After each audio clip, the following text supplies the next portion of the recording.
and its allies to trip into more blunders, and that means creating non-stop, perpetual war in the Middle East.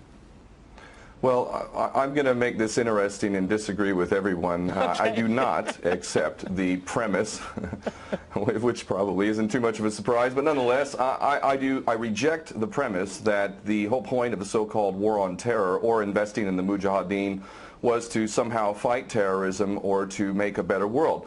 I would argue that if you really want to know what's happening with Middle Eastern policy, then you must read Oded Yanan's A Strategy for Israel in the 1980s. Now, in that document, which is pretty much being played out to a T right now and has been for many years, there were serious objectives for Israel. And Israel's main objectives were to expand and grow in line with the Greater Israel Project. And in order for it to do that, there would need to be an excuse to justify the expansion of Israel, and in order to do that, we would have to sow the seeds of sectarian hatred and violence in the region. The #1 target of this plan was Iraq. We've achieved that. That's not a failure. That's actually a success. Iraq is a failed state largely. It is an absolute basket case. Sectarian hatred is absolutely insane. We see the beheadings and all of this madness, and we think it's a disaster. No, it's not at all. In fact, it's all part of the plan to break up Iraq into 3 different states.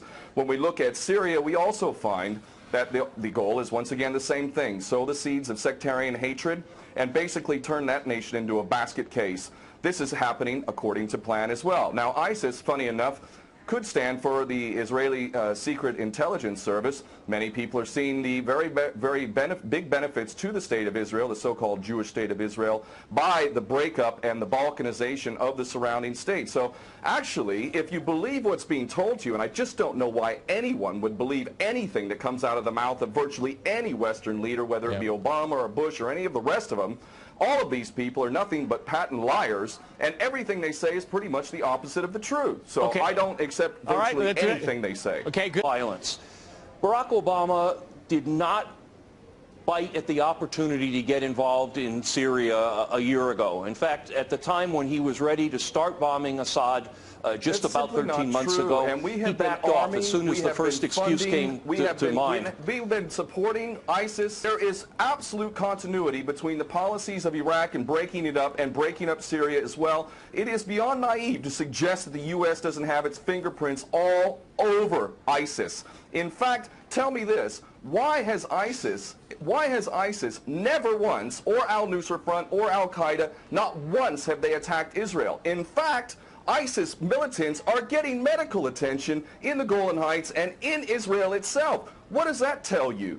There is absolute continuity, but the actual policy, just like the Project for a New American Century laid out very clearly, that a, quote, new Pearl Harbor would be necessary to achieve this goal of full spectrum dominance, you could never tell the American people, or the world for that matter, we're going to fight wars of aggression where we're going to have to invade and occupy, we're going to have to spend hundreds of billions, if not trillions of dollars to achieve the goal of full spectrum dominance, which is to control, absolute control over air, land, sea, and space and cyberspace. The American people never would have bought it, so you can't tell them that. You have to tell them a bunch of lies. And we see this over and over again.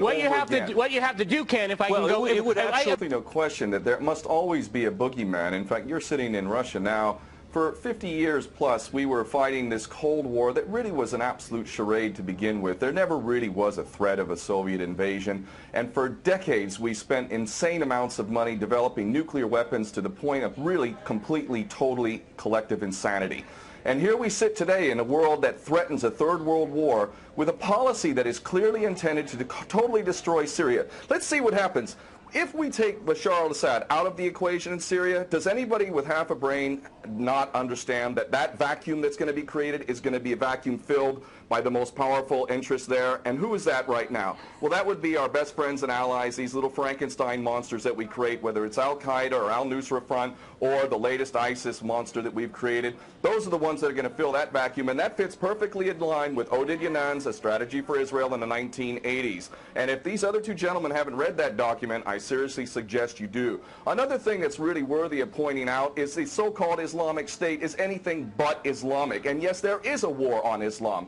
Islam is very understood by many Muslims around the world to be absolutely 100% forbidden for you to forcibly convert somebody to Islam or kill them.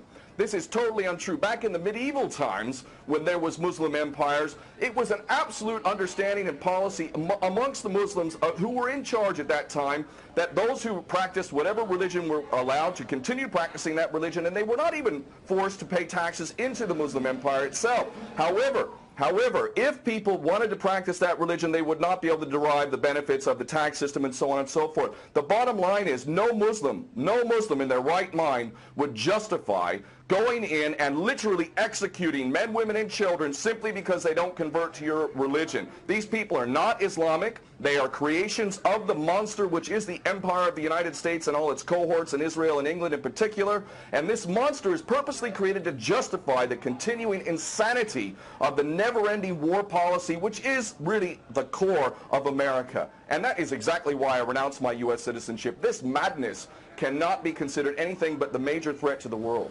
Okay, Peter, in New York, one of the things we've seen... There are very obvious solutions. One is to arrest the traitors in the U.S. Congress and White House who have sworn to uphold the U.S. Constitution, and somehow the American people have sat by while the President has afforded himself the power to execute anyone, anywhere, anytime, for any American citizen to be detained without any due process of law, no representation, incognito, and theoretically he could be condemned to death by a military tribunal in secret and executed. All of this operating under supposedly the United States Constitution. So all of these traitors need to be arrested first and foremost. When Netanyahu came to the Congress a couple years back, he received 29 standing ovations by these cowardly chicken hawk traitors. So the American patriots need to stand up and grab a pair and ultimately have some integrity and get rid of these traitors. Secondly, cut off all funding to Israel. Israel is a pariah state, a criminal state. It is committing active policies of genocide by the legal definition of the word according to Black's Law Dictionary.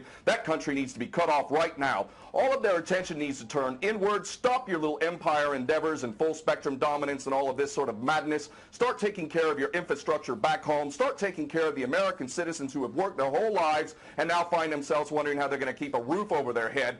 All of that is very obvious and very sensible. Or America can continue to decline into an absolute total pariah state, hated and resented around the world, and maybe bring the whole world into World War III. I would prefer that we do the former instead of the latter, but ultimately we need some serious change in government, and that means getting rid of these traitors. Okay.